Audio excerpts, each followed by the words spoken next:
Donc, aujourd'hui, on va voir le pin-out. Comment fonctionnent des commodos. Des commodos que j'ai récupérés sur une Opel. Une Opel Zafira. Alors, voici c'est l'autre sens, comme ça. Voilà. Qui a été récupéré sur une Opel Zafira. Je ne sais pas si j'ai la caméra. Non, je ne l'ai pas. Donc voilà, faites quand même attention chez vous. Si vous faites la même chose, faites-le bien. Allez, un petit générique et on arrive juste après ceci.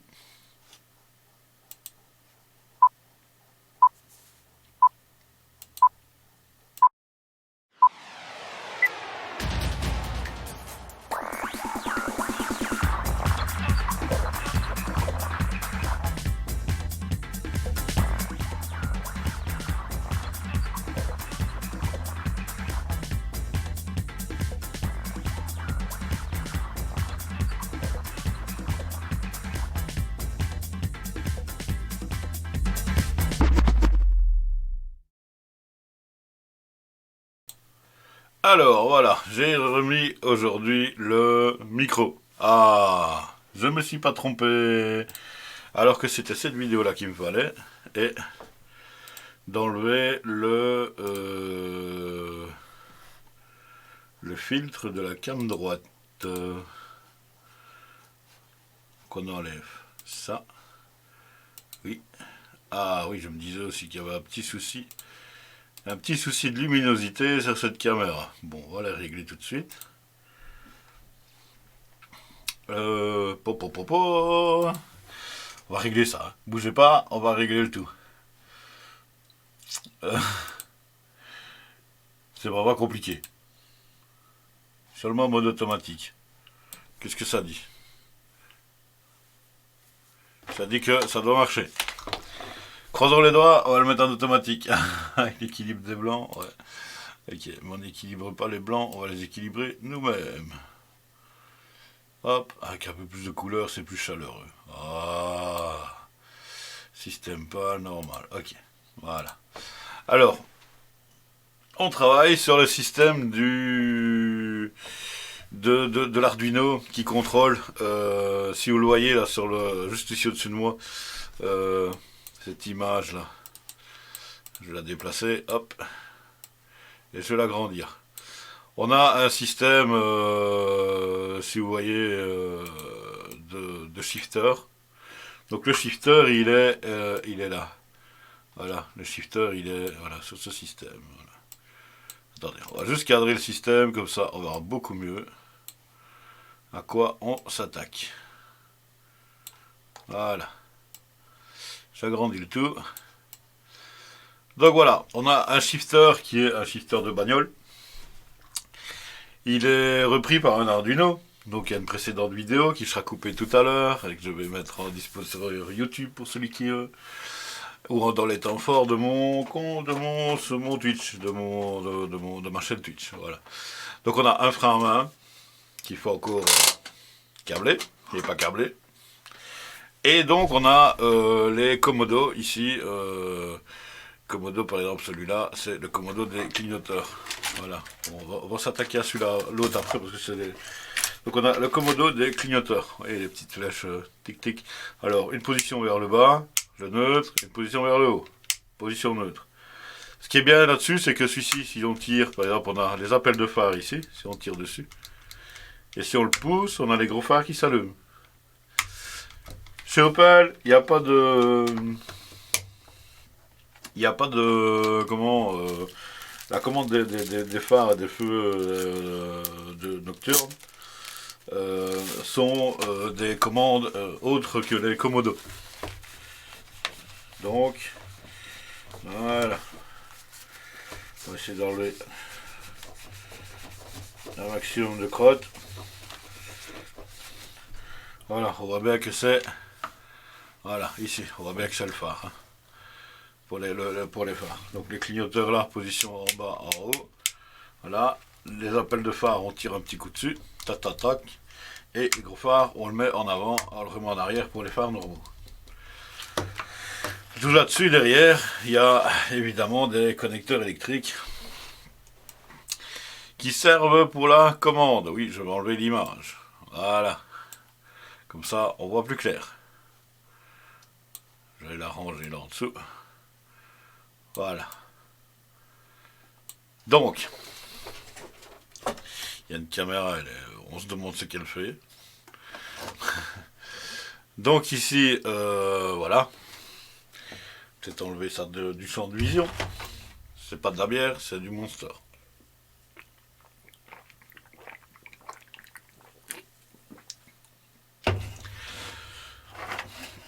Donc pour ce qui est du connecteur ici, on voit, on a, si je mettrais la caméra dans le champ, ce serait déjà bien. On a donc un fil rouge, un jaune, un noir avec une ligne blanche, un noir tout court, un blanc et un noir avec une ligne verte.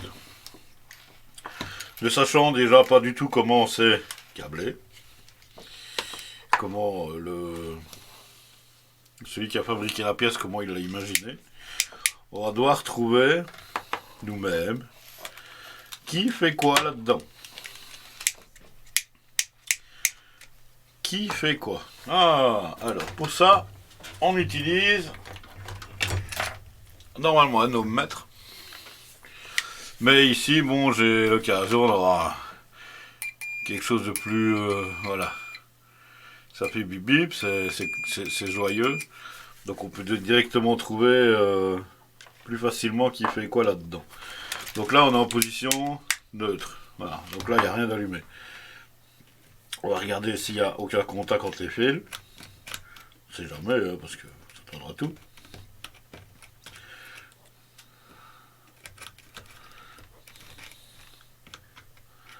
Ça prend 2 minutes. Et comme ça, au moins, on est sûr qu'il n'y a pas des fils à mettre ensemble pour dédoubler des masses ou des points de contact ou quelque chose dans le genre. Donc là, apparemment, il n'y a rien du tout en contact commun entre tous ces fils. Donc, on va mettre position tournée à gauche. Donc, c'est vers le bas. Positionner vers le bas. Et apparemment, ouais, c'est ceux-là. Et si on le met en position haute, alors c'est l'inverse. Voilà, mais c'est bien, on a déjà trouvé 2 boutons pour les cling cling. Donc on va prendre une petite feuille de papier sympathique, sympa, un bic, voilà. Donc alors, qu'est-ce qu'on a là-dessus? Un nouveau spécimen de papier, j'aurais bien voulu, ça aurait été plutôt pas mal. Rotation bouton titre 7, non, ça c'est pas ça. C'est bien, on prend un post-it, mais je remets le post-it écrit dessus. Donc, voilà, ah vierge. Donc, qu'est-ce qu'on a comme fil? On a un noir complet. Donc, on a un noir qui, lui, serait le commun à tous. Donc, connexion masse. Voilà. On a un noir avec une ligne blanche. Noir, blanc. Donc, le noir blanc, c'est... ça tourne à gauche. Sur gauche. Gauche, clignoteur. Et l'autre, c'est un noir et vert.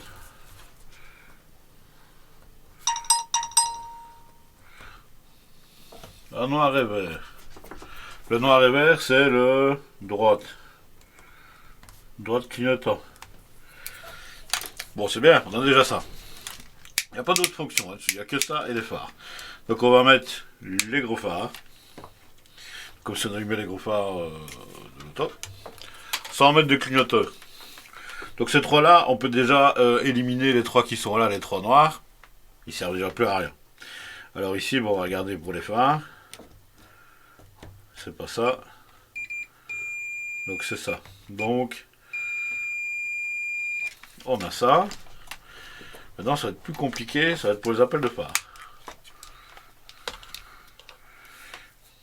À mon avis, ça va être le rouge, parce que le rouge, je l'ai pas utilisé.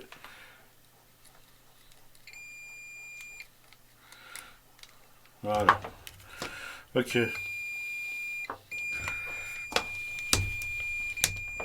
Évidemment, si je mets les deux dans le même trou. Donc si je mets... Ouais, bah c'est du Opel, hein. C'est du Opel, hein. Ouais, de toute façon, Opel, en général, c'est General Motors. Donc ils utilisent quasi les mêmes pièces pour un peu tout. Donc, ouais, ça m'étonnerait pas. Ah, ouais. Donc tu vois, avec très peu de choses, on peut faire beaucoup de choses. Donc ici, maintenant, qu'est-ce qu'on a? On a un blanc, un jaune. Ce qui est pratique, parce que normalement... ouais, le jour où ta mère elle casse son auto, ben voilà, tu peux récupérer et faire un très chouette simulateur avec. Hein. Donc on a le jaune c'est le commun. Donc le jaune c'est le commun à tous. Alors le blanc c'était les appels de phare. Et le rouge c'est les phares tout court. Continue. Voilà, les phares appels. Voilà. Voilà, donc ça, pour le Komodo ici, bon voilà. Donc l'Arduino, qu'est-ce qu'on va faire? On va prendre le jaune qui est là. On va prendre ce jaune-là qu'on va raccorder avec le noir qui sera là. Puisque toutes les commandes de l'Arduino se font avec les mises à la masse. On met pas un plus 5, on met tout à la masse. C'est beaucoup plus pratique. C'est plus facile de trouver une masse sur un circuit d'ailleurs que de trouver un plus. Hein, bon. Donc ces deux-là, ils seront ensemble. Donc ces deux-là, si je veux pas trop me casser on va dire. Voilà, je vais me chauffer le fer à souder. On va dénuder celui-là et celui-là et on va les souder ensemble. Voilà. Donc ceux-là seront soudés ensemble avec un fil. Voilà. Et les autres qui sont là, ce sera les autres fonctionnalités. Qu'est-ce que j'ai? 1, 2, 3, 4, 5 fils. 5 fils. Ça va. Je pourrais par exemple, avec le volant, parce que là... Ah, il y a un petit souci.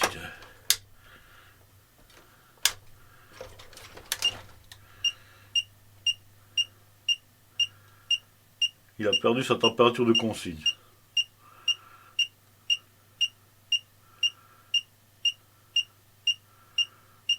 Voilà. Je me disais, tiens, il est à 80 degrés, il a perdu sa température de consigne, le pauvre. Un trou de mémoire. Donc, on pourrait par exemple utiliser juste le clignoteur avec le bouton Shift Up, Shift moins du volant, puisque, comme je l'ai dit hier, le changeur de vitesse, eh ben, il est un peu capote. Donc on pourrait réutiliser les fonctionnalités des deux boutons, puisque c'est un plus et un moins, pour mettre les clignoteurs, par exemple. Pour être très possible. Donc ça. On va regarder si je ne sais plus, merci, au revoir, voilà, comme on l'a dit, oh là là, des essuie-glaces, ah, essuie-glace, ici il va être plus compliqué parce qu'il y a un essuie-glace avant, il y a un essuie-glace arrière, qu'on n'utilise quand même pas dans les jeux, puisque bon, on s'en fout de regarder derrière dans les jeux, on regarde toujours devant. Plus les fonctions R et S. Alors là, je sais pas ce que c'est que ces fonctions-là R et S chez Opel.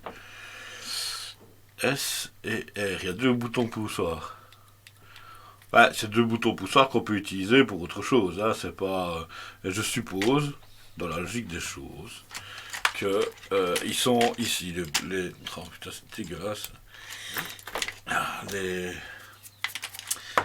Les collants qui se laissent aller dans tous les sens. Perc. Quoi? L'aperçu et oh, aperçu. Ah voilà. mise à l'échelle de l'aperçu. Adapté à la sortie. Non. Aperçu. Adapté au canevas. Voilà. Non. Oh putain, merde. Adapté à la fenêtre. Voilà. Donc, il y a la caméra de droite, elle a encore son fond. Je vois. Tiens, pourtant, on va l'enlever. Ah bon. C'est la caméra de gauche. Parce que je crois que j'ai inversé les caméras. Ouais, c'est celle-là. Correction de colorimétrie. Moins. Oui. Couleur d'incrustation. Moins. Oui. Voilà. Ok. Ah, beaucoup mieux comme ça. Il y a moins de défauts dedans. Donc ici, comme je disais, il y a plus de fils déjà.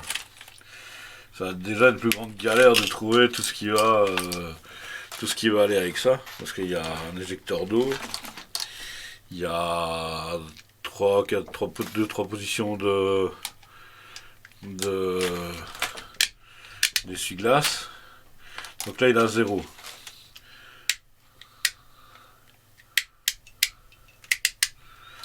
Un, deux, trois. 1, 2, 3. Bon, alors, on va regarder s'il y a déjà des câbles en court-circuit. Donc ça, c'est pour le commodo du clignotant. Et ça va être pour le commodo des essuie-glaces. Alors, dans les commodos d'essuie-glaces, il n'y a aucun fil qui est en court-circuit sur le truc. Donc, on va regarder si y a quelque chose qui bip. Ah, là, il y a quelque chose qui bip entre ces deux-là. Et pas là. Donc là, je suis tout en bas. Je suis tout en bas de la position. Ah ouais, il y a...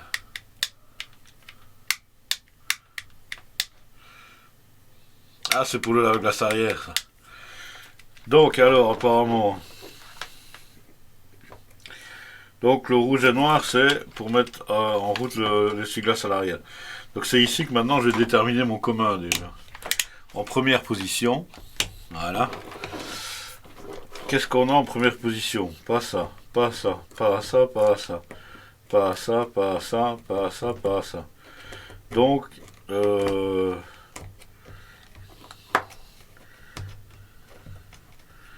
fais le tour de toute la connectique, c'est déjà pas ces deux-là. Donc ces deux-là qui étaient pour l'essuie-glace à l'arrière, donc celui-là, le brun et le rouge qui sont ici au bout de chaque, ils étaient déjà ensemble. Bon, maintenant il faut trouver où est le commun qui fait aller les essuie-glaces en première position. En première position, c'est les intermittents, c'est ceux qui ont une fois toutes les lunes. Alors, là j'ai trouvé un jaune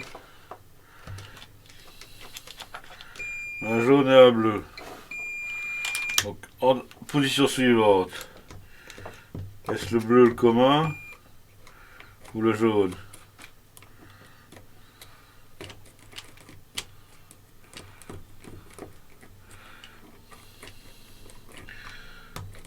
Ça me paraît bien compliqué celui-là.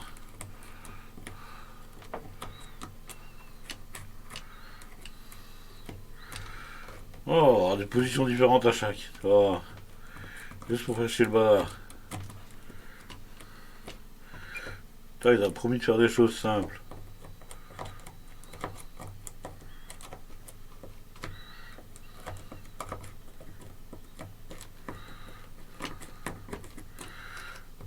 C'est le truc, je trouve même pas une position où...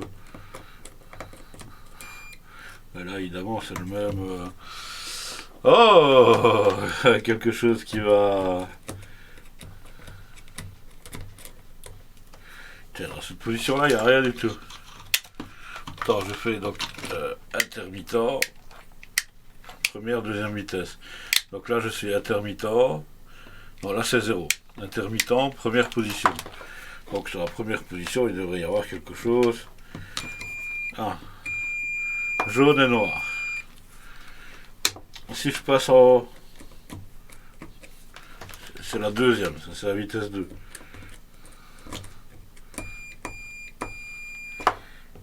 La vitesse 2.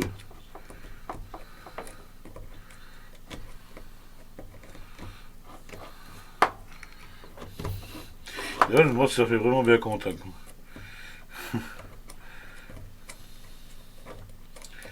La vitesse 2, ben elle est pas là. La vitesse 2, elle est peut-être là alors. Non.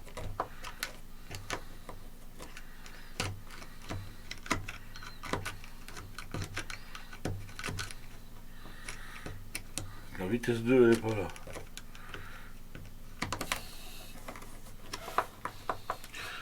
Mais là, on a la première vitesse. L'intermittent là. Et position 0. Où il n'y a rien de particulier. Donc ce qu'on cherche c'est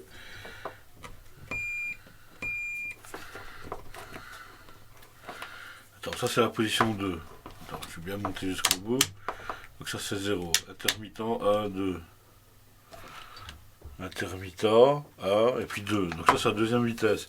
Je vais y arriver, il faut se traquer pas se casser. Donc bleu, jaune. Je descends en première. Bleu, noir. Je descends l'intermittent. Là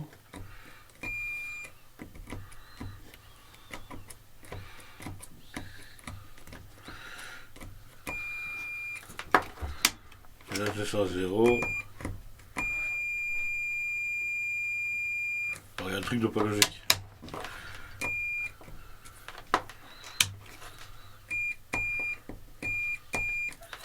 Ah ouais, je suis dans le jaune. Je suis dans le jaune, donc ça va. Donc ça, j'ai perdu.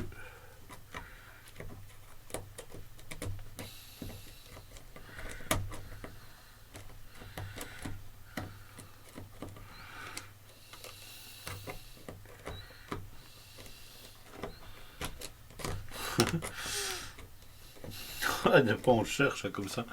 C'est pas toujours évident. Hein.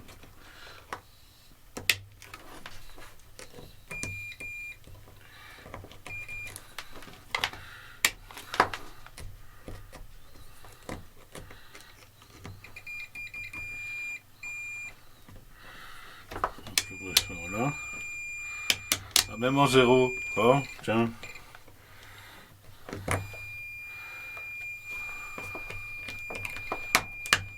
Là, en position 0, et ceux-là, le bleu et le jaune, ils se tiennent ensemble. Bon. Donc, le gros bleu et le gros jaune, ils se tiennent ensemble. Mais pourquoi? Tout à l'heure, je sais pas si vous avez remarqué, mais le fil noir, ça doit être commun. Et ici, le fil noir, j'ai un tout fin là, j'ai un tout noir ici. C'est compliqué, bah ouais, il faut chercher. Hein. Des fois, c'est un peu. C'est parfois même déroutant.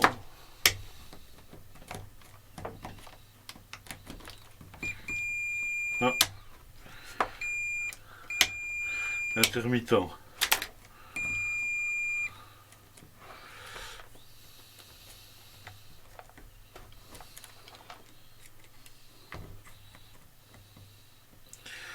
Alors, donc la première vitesse, alors elle est là.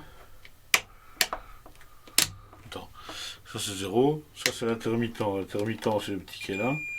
Ok, première jaune. Et deuxième. Ah, deuxième il est là à côté, le blanc. Donc, l'essuie-glace. Essuie-glace. Donc on a donc position 0, position intermittent, position 1, position 2. Le commun, c'est le noir. Alors, la toute première position, c'est l'intermittent. L'intermittent, c'est le noir jaune. Donc là, il n'y en a aucun. Donc là, c'est noir, jaune, fin. Il y a noir, jaune, mais tout fin, tout fin. Alors, après, on a le deuxième commun qui est la première, qui est le jaune. Donc ça, c'est le jaune. Et la position suivante, qui est la deuxième vitesse. Je crois que c'était le bleu, mais c'est pas le bleu. C'est le blanc. Gros blanc. Donc alors, si on alimente celui de derrière, alors le essuie-glace de derrière, est-ce qu'il a un point commun avec celui-là? Donc lui, il a mis le fil de derrière. Ensuite, derrière, c'est ces deux-là.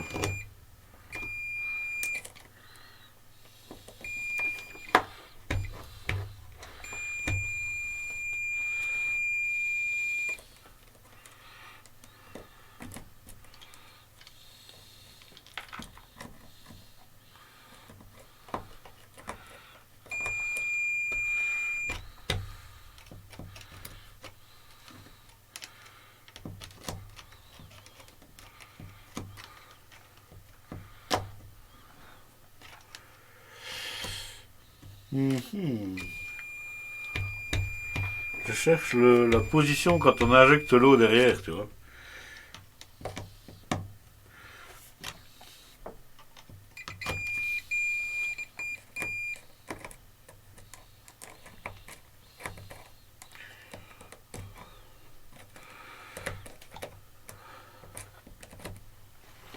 Ça m'étonne, c'est qu'on nous le trouve. Oh.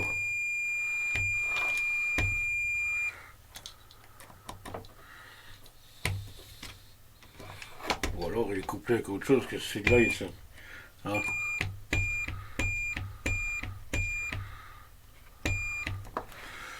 Donc le jaune et noir, il est là. Alors il y a deux jaunes noirs fins. Bon, là ça se complique un peu. Donc on a un connecteur là et on a un plus long là. Donc là on a une piste. On a... Ah, il y a deux fils dans celui-là. Bien. Celui-là. Et l'autre, on a trois fils. 1, 2, 3. Alors, si je le prends comme ça, on a le noir qui est là. Le noir, ah oui, il y a un petit au milieu avec deux. Alors celui-là, c'est le noir. Alors on a le jaune. Ça, c'est la première.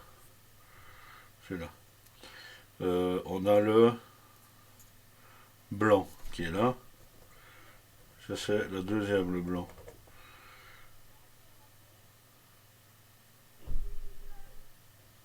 C'est ça.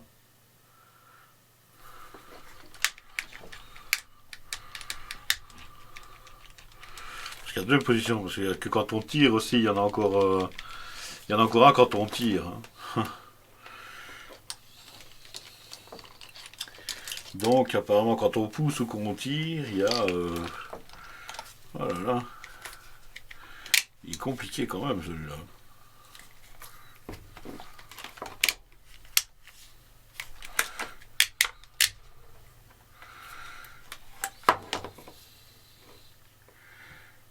Donc on a le brun et celui-là.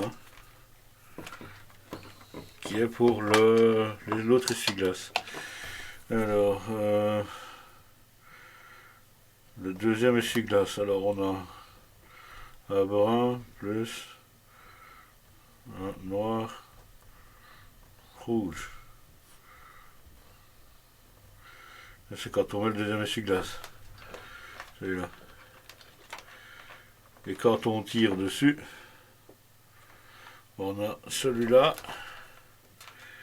et le petit jaune noir. Donc on a un blanc noir plus la sprichette, c'est noir blanc et noir, jaune. Ce noir-jaune là. Noir-jaune là, c'est l'intermittent et le bleu. Donc le bleu alors c'est quand on tire. Donc si on met la commande pour le principal c'était le fil noir. Celui-là. Et si on tire pour injecter de l'eau devant, c'est pas le bleu.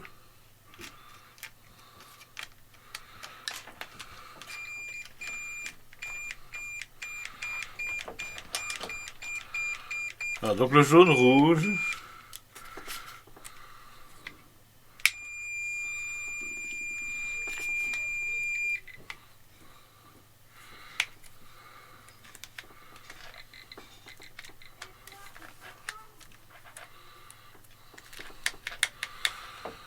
Ouh, que c'est compliqué.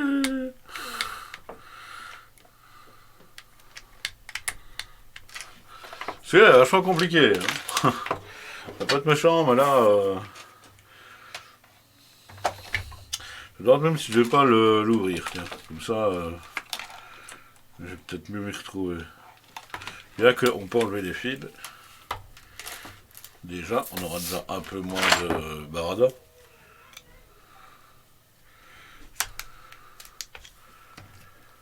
Le calage. Et on peut normalement... Il n'y a pas de connecteur électrique. Bon, attends, on va le remettre toujours. Parce que des fois, quand ça fout le camp, c'est un peu embêtant. Ne vous inquiétez pas, c'est de l'exercice qui a déjà été fait et refait. Ah ben, c'est le connecteur en fait qui tient sur le... Hop. Voilà, connecteur enlevé. Ouh, on se retrouve avec les borniers. Ah, chose la plus complexe parfois à essayer d'extirper les infos.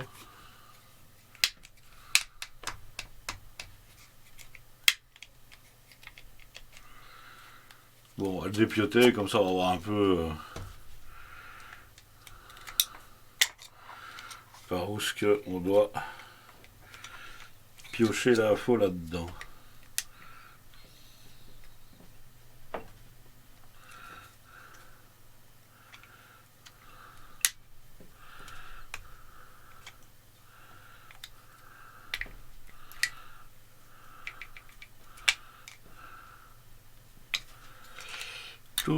Tout.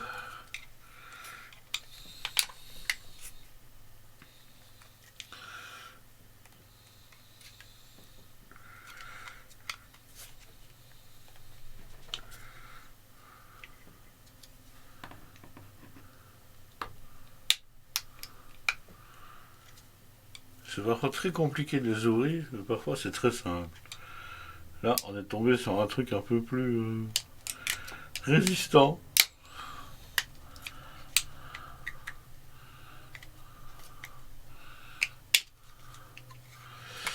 Voilà, on a déjà une grosse partie là d'enlever.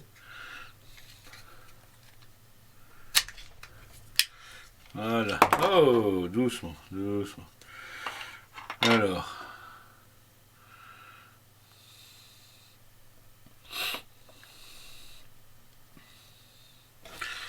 Donc, maintenant que c'est ouvert, vous voyez, il y a une scie de contact là-dedans, tranquille. Donc on bascule d'un côté à l'autre, tac tac.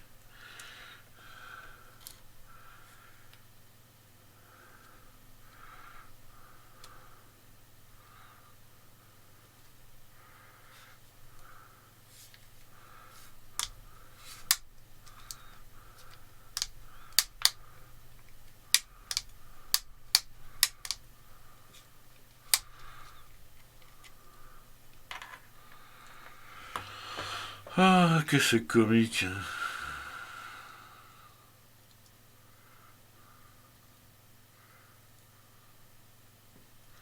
Des fois ça marche d'un côté, des fois ça marche de l'autre.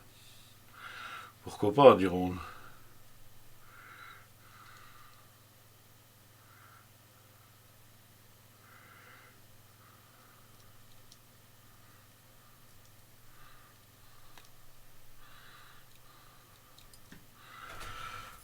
Pfiou. Alors, faut regarder avec les bornés où ils vont et faire quoi. C'est déjà compliqué celui-là. Oh là là là là là là.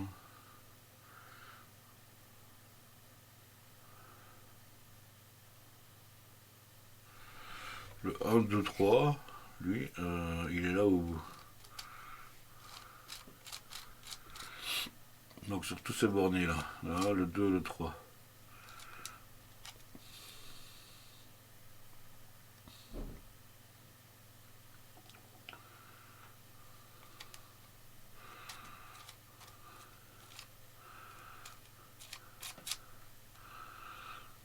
Oh, de quoi que parfois, faut y aller, hein. Je sais pas si vous voulez voir de près à quoi ça peut ressembler, voilà, hein. Voilà en gros à quoi on s'attend quand on ouvre le truc, hein. Je vais refixer la caméra plus haute.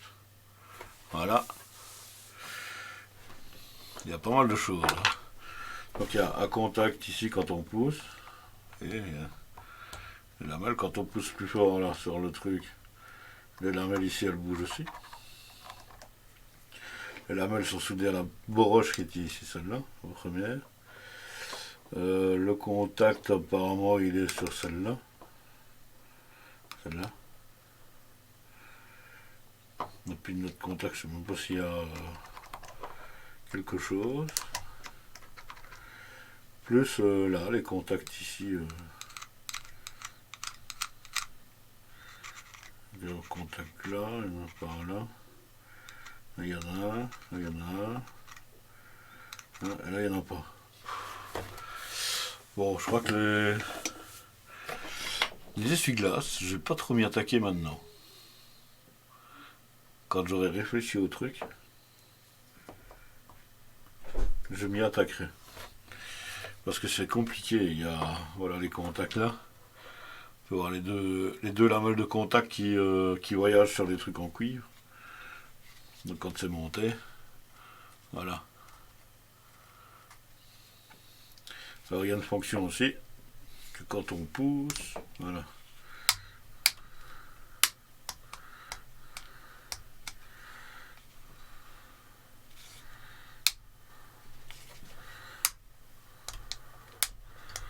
Ça relève des contacts, ça abaisse des contacts, oh là là là là là. Quelle galère ce truc. Bon, allez. C'est gentil d'être venu, et on repassera à l'année prochaine. Évidemment, on va chier ça pour le remettre. Alors, c'est du Logitech. Logitech ne le fera pas pour vous. C'est de régler la mise au panneau de caméra. Merci Logitech. Et je vais dire un mot magique. Je vais me retenir de dire ce mot magique. Attends. Ah, c'est leur sort qui a foutu le camp. Oh. Alors, il faut le mettre à l'envers. Oh. Ça, c'est autre chose. Toc toc. Allez, il est ici. Puis il est sorti à l'envers, donc il est comme ça. Hop.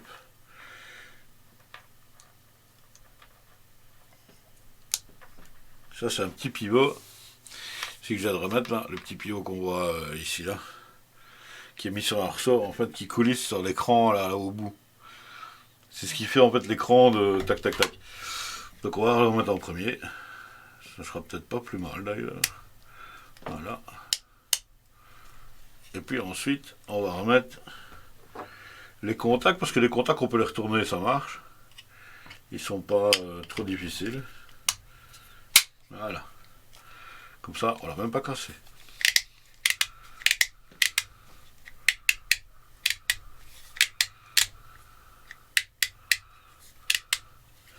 C'est perturbant, c'est parce qu'il y a des contacts ici au-dessus, en laiton jaune, qui sont en fait les lamelles. Les lamelles, en fait, elles sont ici dedans. Maintenant, j'ai vu comment c'était monté, donc maintenant, je me retrouve déjà mieux. Plus les contacts qui sont là. Donc, une fois que il y a certains trucs qui sont que tu peux faire et certaines fonctions que tu ne peux pas. En fonction évidemment, du truc, quoi. Je vais remettre sa prise dessus. Aïe. Tiens, parce qu'il y a double verrouillage, c'est tout qui est verrouillé là-dessus. C'est chouette d'ailleurs, parce que... Hop, voilà. Et là, c'est verrouillé. Bon. Donc on s'acharnera sur celui-là un petit peu plus tard. De toute façon, c'est pas la fonction la plus utilisée dans le jeu. La plus utilisée dans le jeu, évidemment, c'est les clignoteurs, même si certains les connaissent pas. C'est ça le pire, c'est qu'il y en a de ceux qui ne connaissent pas.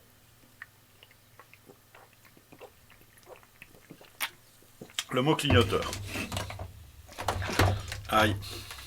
Donc pour le cling-cling, j'avais dit qu'on ferait soudrer un fil pour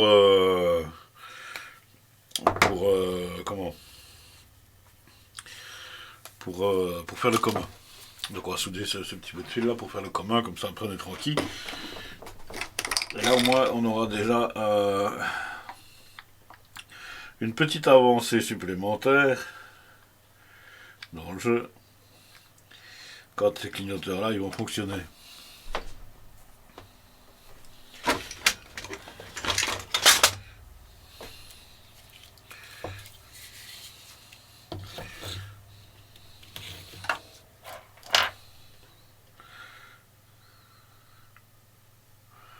Alors on met un peu de l'étain, hop, et par capillarité, avec le décapant, ça rentre tout seul.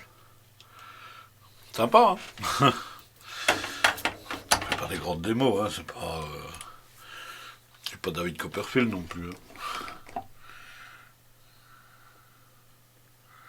On met toujours un petit peu de décapant. Comme ça, la soudure monte toute seule sur la connexion. Regardez. Et elle fait au-dessus du bouchon. Hop. Et voilà. Il est tamé.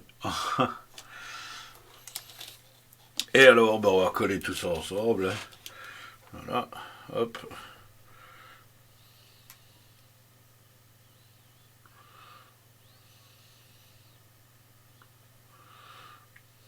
On ouvre le tout et on assemble tout. Voilà, on a un point commun. Le point commun entre les essuie-glaces et les phares. Oui, je dis bien les phares. Des fois, il faut un peu chercher. Hein. Donc, on a les phares. Alors, on a aussi oublié notre ami sympathique, le Gomodo, la clé de contact. La clé de contact, en général, elle est mise beaucoup plus loin, donc on va laisser un peu plus de mou dans le fil, et on va les ressouder à ce qu'on vient de faire là.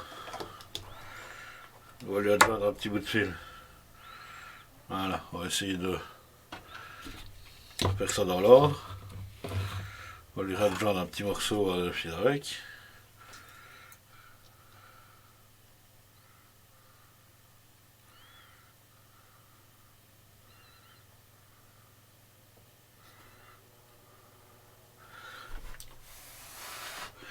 Pour un assemblage parfait. Ah. C'est le marchand de glace. Et oui, on a un marchand de glace qui passe. Donc, comme je le disais tout à l'heure, on avait récupéré une clé. On va transformer en fait un switch de... C'est un switch d'airbag. Un airbag switch, c'est pour un bypass en fait. Ça c'est récupéré chez Peugeot. Peugeot Citroën, c'est les mêmes de toute façon. Donc le contact, il n'y a pas de spécificité de truc. C'est un truc tout simple, c'est un bouton poussoir qu'il y a dedans.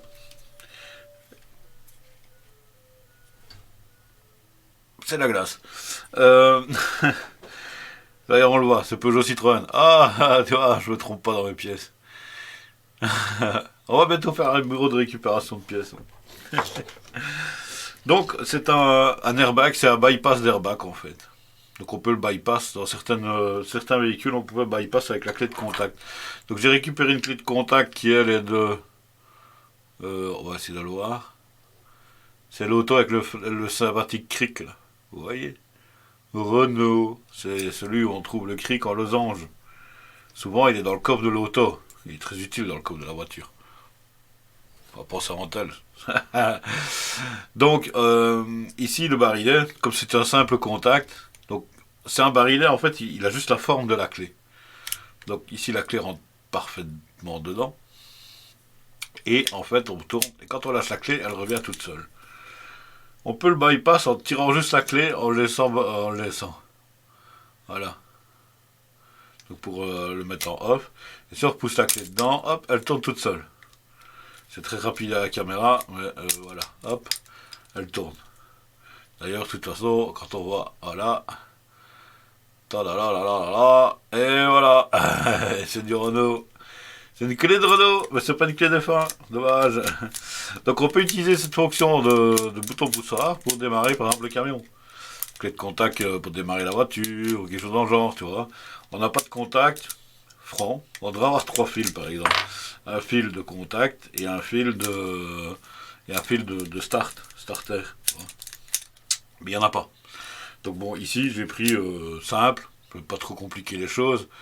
Bien qu'un barillet de contact avec le truc, si j'ai une colonne de direction complète, on peut très bien le faire. Mais bon, c'est qu'après, si je mets la direction complète du véhicule, et il faudrait que je m'installe là à côté, parce que après, je saurais plus l'enlever. Il sera couplé tout le Bataclan de câblage dessus. Ça va devenir quelque chose de très, très complexe, quoi. Donc voilà, ici, donc qu'est-ce qu'on a comme fil? On a tous ces fils. On a tous ces fils là, voilà. On a le noir là, le truc là, et le contact qui vient ici. Voilà. Avec son fil orange. Donc on arrive qu'on a des clignoteurs.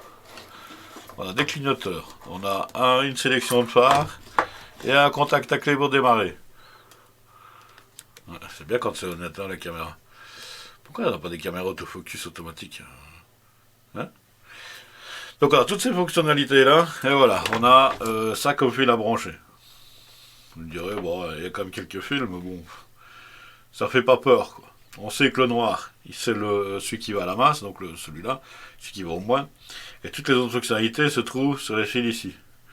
Donc on a les cling-cling gauche, cling-cling droite, les appels de phare et le switch phare complet. Et la clé de contact, c'est l'orange. Ainsi soit-il, que demande le peuple. On branche ça sur le truc et on a ce qu'il faut pour rouler. Le problème, c'est que voilà, pour le fixer, je sais pas comment je pourrais le fixer. C'est vrai que je regarde comment fixer ça et voir comment est-ce que je peux arranger le tout. Mais voilà. Donc c'est un système assez simple, c'est toute la récup. En démolition de bagnole, beaucoup des babioles, on va dire. Donc voilà, donc ça c'est pour les futures options qui vont arriver. Parce que j'ai pas encore regardé pour les raccorder au système. Donc voilà, pour aujourd'hui, c'est le petit truc amusant. Voilà. Si vous avez des questions, n'hésitez pas. Donc on est là. Et voilà. J'attends de voir s'il y a des questions. Faut y aller. Hein. On est là pour y répondre. Hein. Je vais essayer de répondre parce que on n'est pas Dieu non plus. Hein. Comme je dis toujours. Pourquoi mon siège il bouge autant? Voilà. Oui, c'est un siège de auto donc je peux l'avancer, je peux le reculer à guise. C'est bien. La base est fixe, mais le siège il bouge. Donc voilà, si je vois qu'il n'y a pas de questions, vous avez tout compris. Tous les spectateurs ont compris ce qui s'est passé dans cette émission.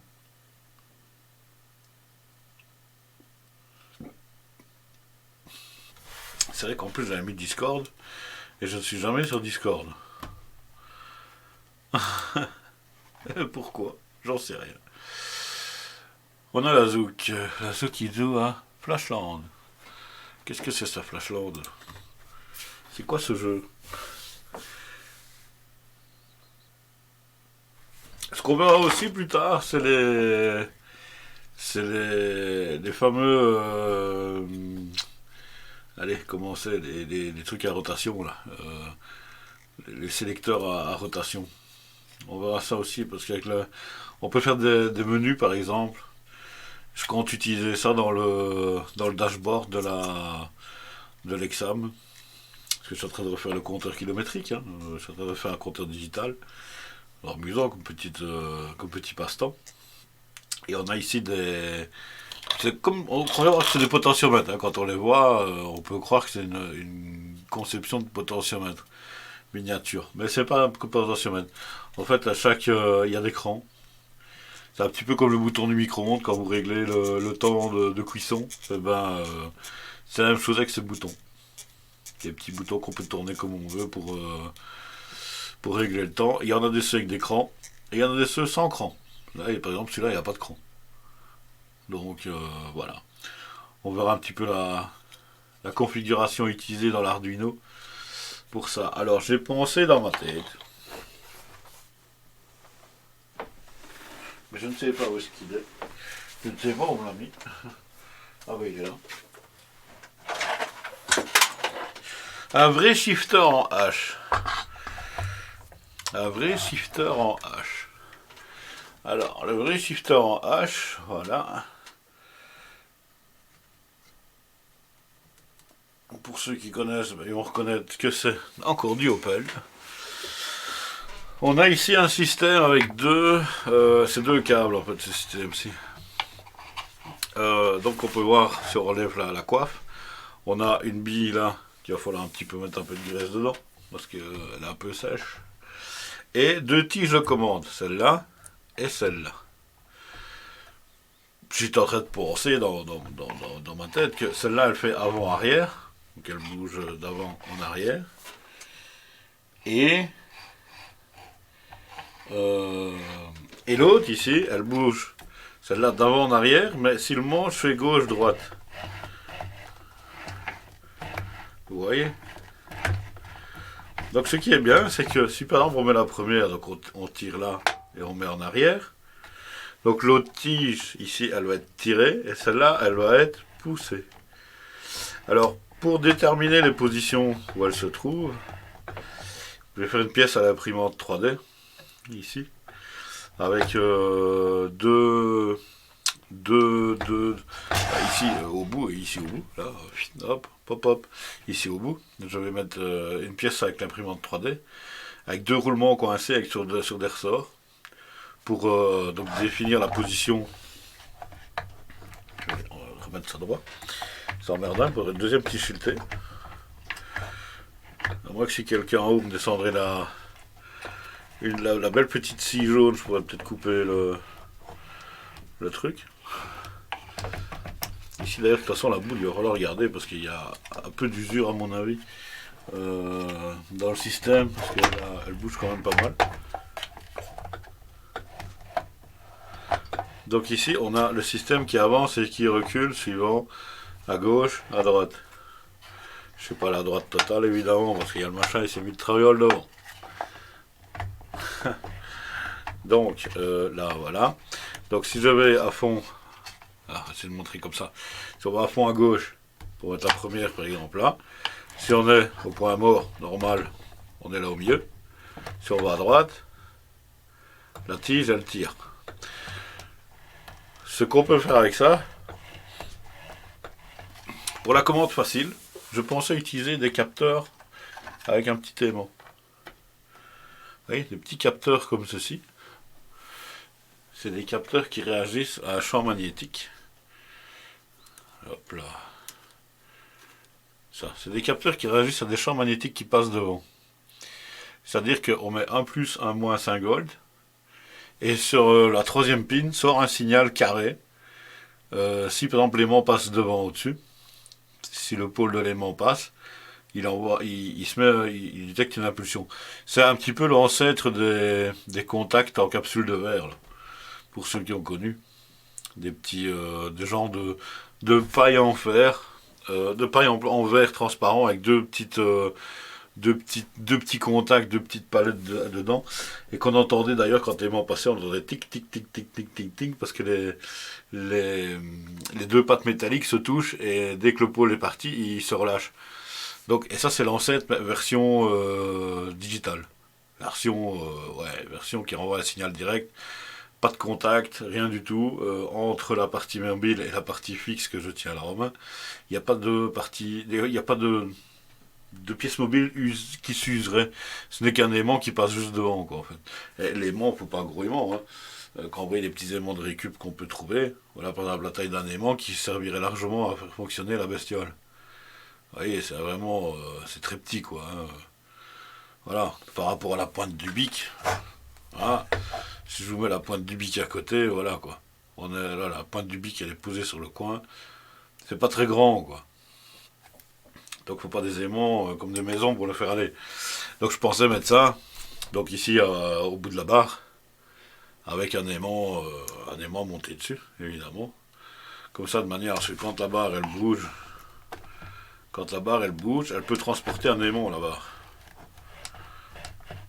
Vous voyez? Donc si par exemple je mets la première, il va être tiré comme ça, plus la combinaison de l'autre tige, ben, j'aurai deux combinaisons. Donc du premier ici, donc j'aurai une position tirée gauche ou droite, gauche, droite, milieu, et l'autre j'aurai une position haut, bas. Donc haut, droite, ça va donner une certaine valeur, haut, bas, gauche, droite, gauche, bas, ça va donner une autre, milieu au-dessus et milieu en dessous, droite au-dessus, droite en dessous. Ça fait 6 vitesses. On peut en mettre 8 hein, si on veut. Plus on a, plus on met de capteurs, et plus on va retrouver des positions qu'on veut, quoi. Tu vois, c'est un peu.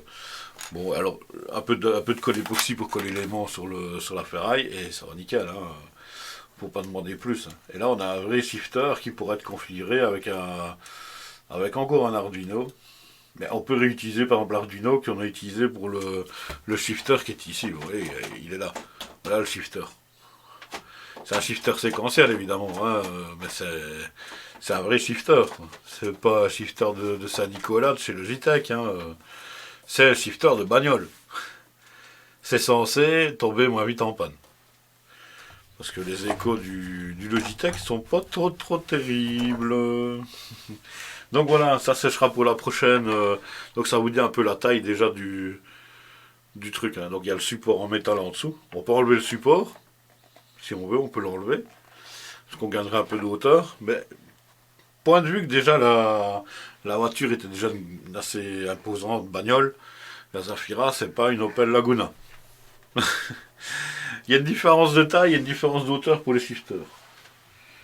Donc à la hauteur que le shifter, il sera peut-être un peu plus haut que le shifter ici.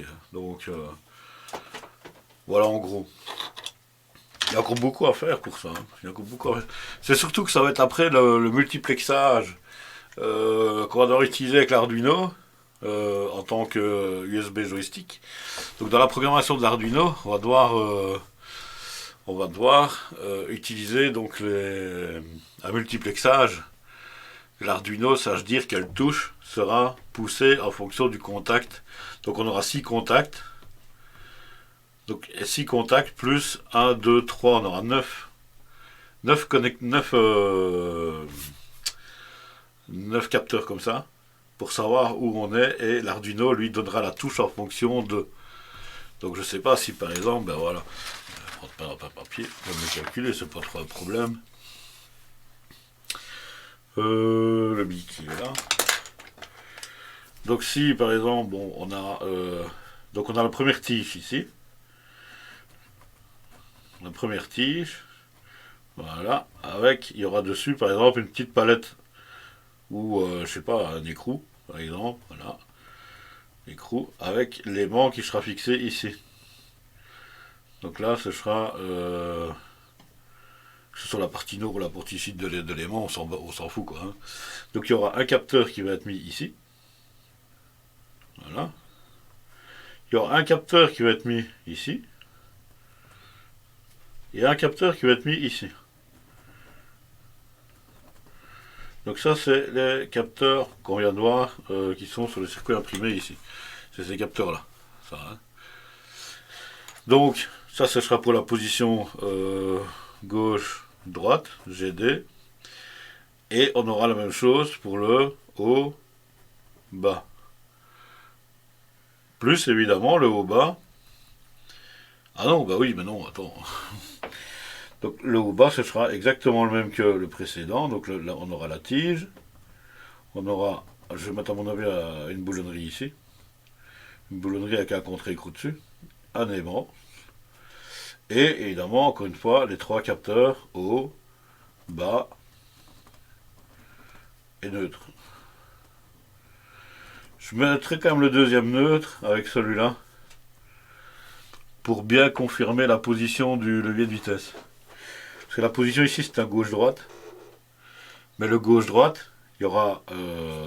donc si on fait le H des vitesses, voilà. Donc tu comptes que le camion il a 12 vitesses plus 2 marches arrière. En plus. Donc tu as là, première, deuxième, troisième, quatrième, cinquième, sixième.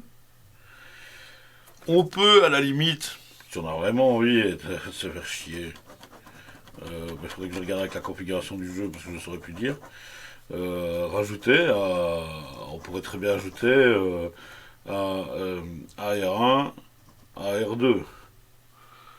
Ben, normalement, il n'y aurait qu'une seule marche arrière puisqu'il y a normalement un switch qui fera passer donc la boîte 1, 2, 3, 4, 5, 6, puis 7, 8, 9, 10, 11, 12. Les 12 vitesses du camion, en général. S'il y a plus de vitesse,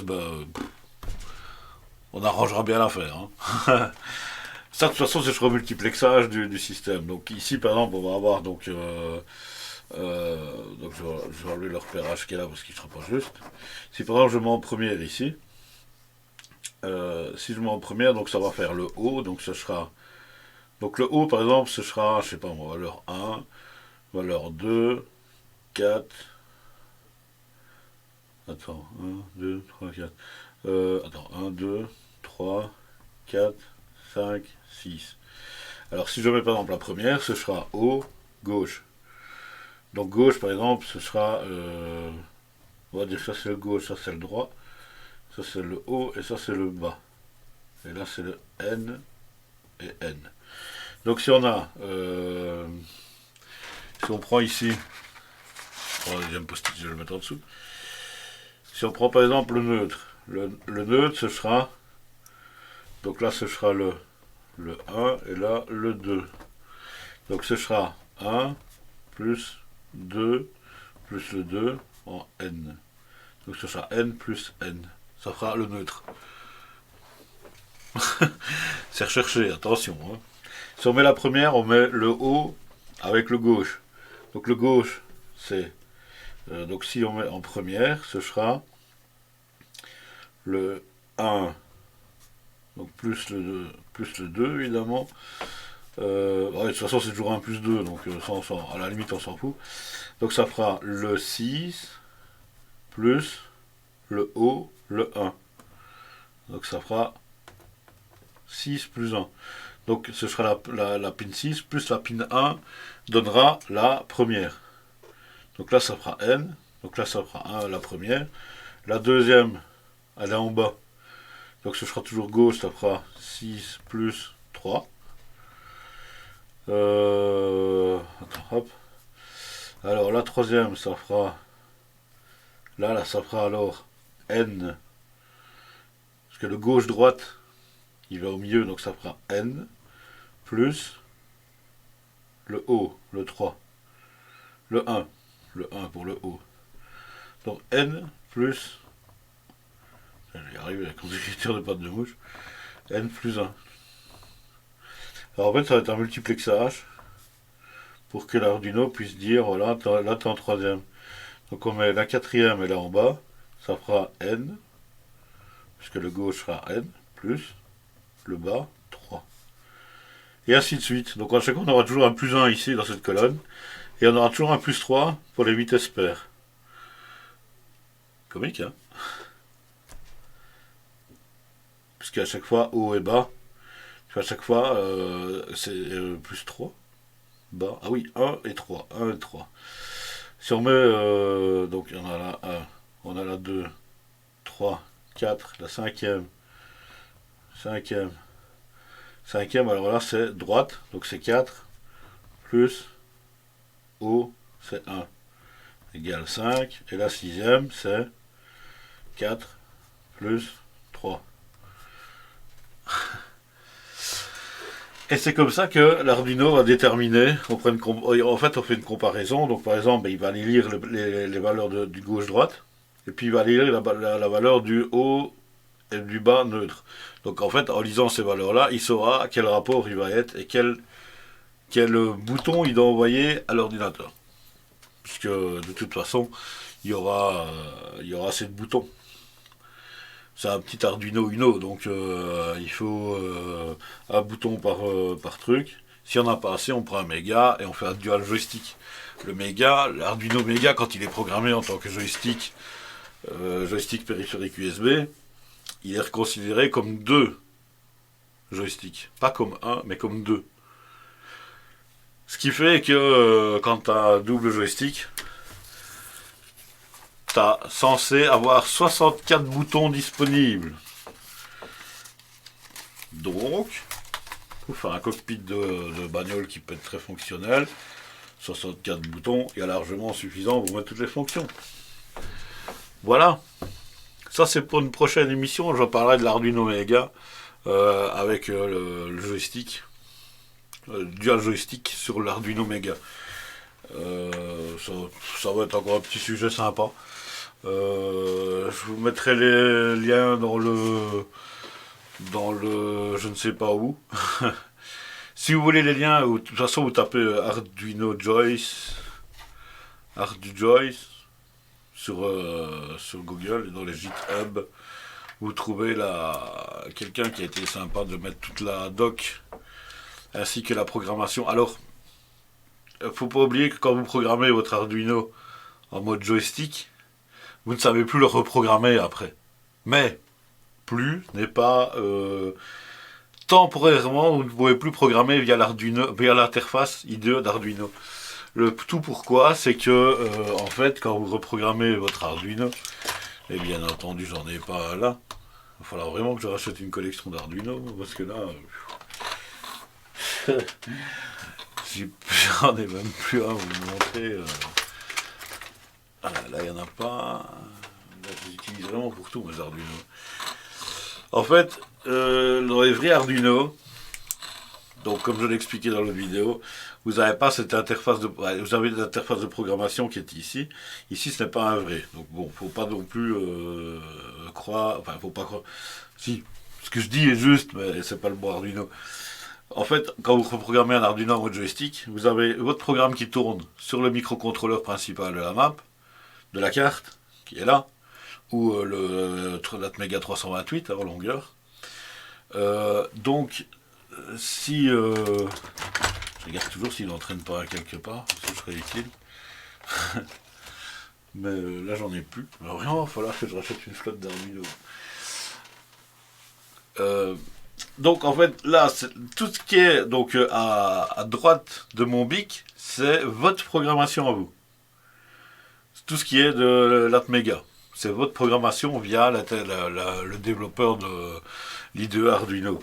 Tout ce qui est à gauche de mon bic, de ce côté-là, c'est une partie qui peut être, pas ici, je précise bien, pas ce modèle-là, parce qu'il y en a qui vont le marquer, c'est sûr et certain sur la vidéo, mais pas ce modèle-là n'est pas reprogrammable.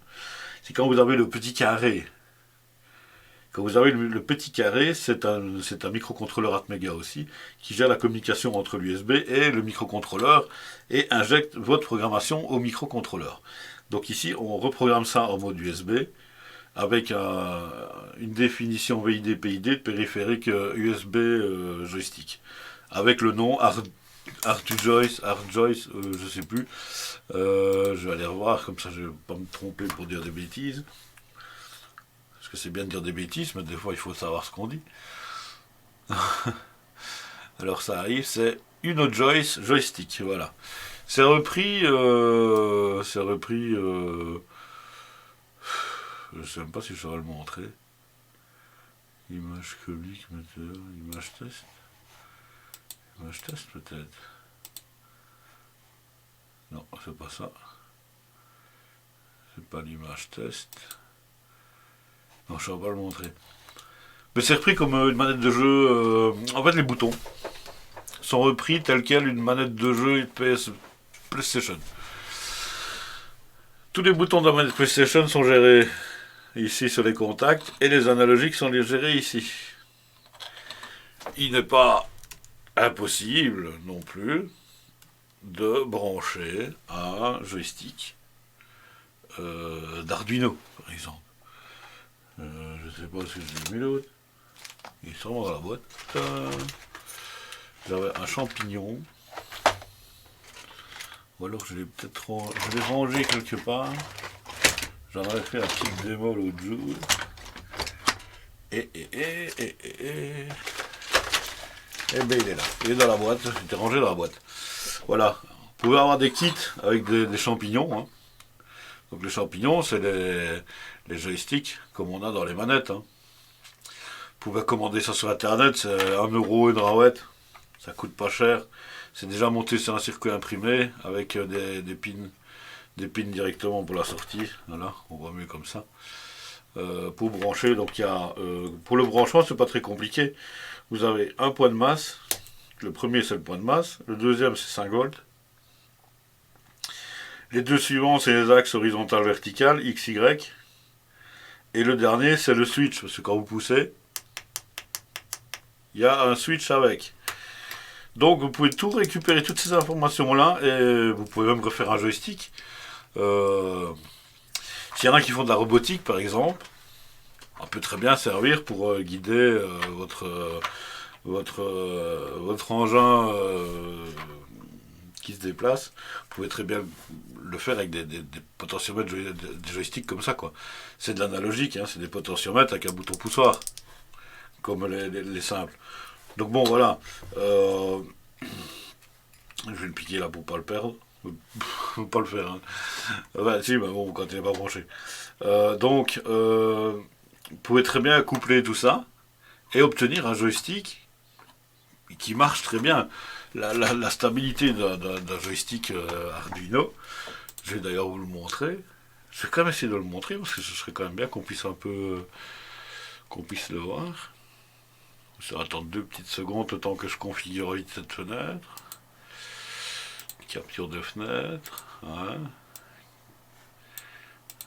Créer une capture là. Pas celle-là.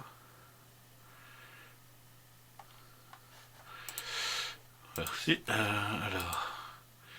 Ah bon, on peut le voir là, tiens. Oups. On peut le voir là. Je suppose que là on le voit, ouais, ok. Donc je vais ouvrir le paramètre du contrôleur.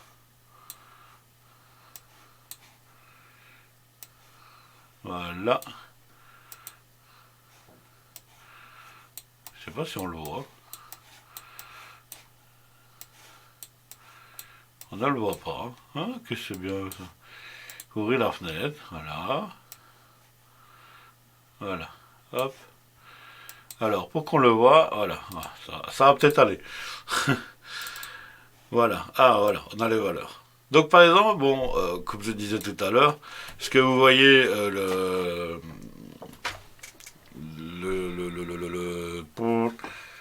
joystick qui est là, voilà, le shifter qui est là, on va essayer de le montrer. Alors, le shifter, il est là. Voilà. C'est moins évident, c'est de pouvoir le montrer à la cam avec toutes ces fenêtres ouvertes. Avec peut-être si je réduirais peut-être la taille de la fenêtre et superposer celle là-dessus. Ah oui, on peut le faire. On peut le faire.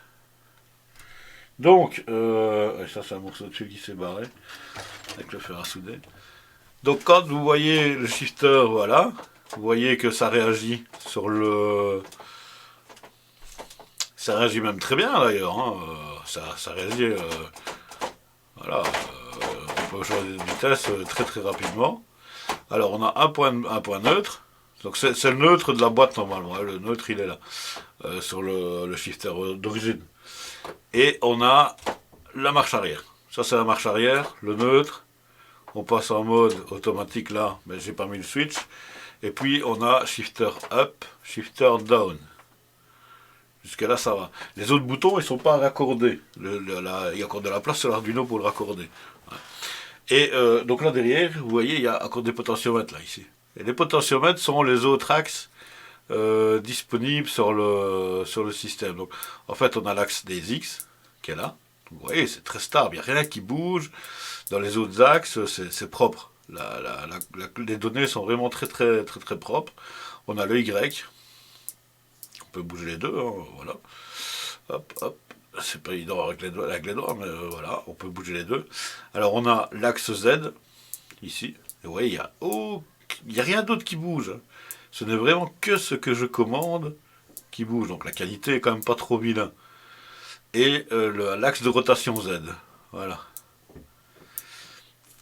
Celui qui a un peu de jugeote, il se fait un simulateur avec pédale d'embrayage et tout qui équivaudra au G29, qui sera peut-être même mieux que le G29 parce que ce sera des composants qui seront changeables. On pourra les changer. On pourra changer les composants. Et au moins c'est réalisé avec vos doigts, vos petites mains. Vous voyez, donc c'est très réactif le système, il n'y a rien qui bouge, vous voyez, on peut shifter, on peut le secouer un petit peu aussi, donc vous voyez bien, il n'y a aucune des données qui est envoyée à l'ordinateur qui varie. On a des joysticks, parfois on les voit, ils s'en vont comme ça. Hein, quand on voit des joysticks qui s'en vont comme ça, ici je le fais manuellement. Hein, regarde, je le fais manuellement ici, tu vois. Mais il y a des joysticks, j'en ai connu, qui allaient comme ça. Alors quand vous avez un joystick qui va comme ça, pour jouer, c'est galère. Ça, il n'y a pas photo. C'est une galère, mais incroyable. Donc voilà en gros pour le résumé de cette deuxième partie. On ajoutera donc le contact à clé dessus, plus, hein.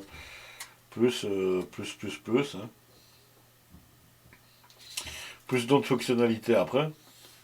Il y a encore quelques 4 ou 5, 4, 5, 6, 7 boutons de dispo. Enfin, j'utilise le 1, le 2, le 3, le 4. Donc il me reste encore le 5, le 6, le 7, le 8, 9, 10, 11, 12, 13, le 14 et le 14. Donc j'ai encore 14 boutons. Donc 10 boutons encore de libre que je peux encore utiliser pour des fonctions dans le jeu. Il y a pour faire. Donc voilà. Mais ce sera pour une suite prochainement dans une autre émission, comment c'est fait. Il y a aussi comment c'est fait, la manière où on dépiote aussi les objets. Vous voyez, on récupère parfois des morceaux sur des bagnoles. Ici, qu'est-ce que ça peut bien être ici? Qu'est-ce que ça peut bien être ce système? Qu'est-ce que c'est?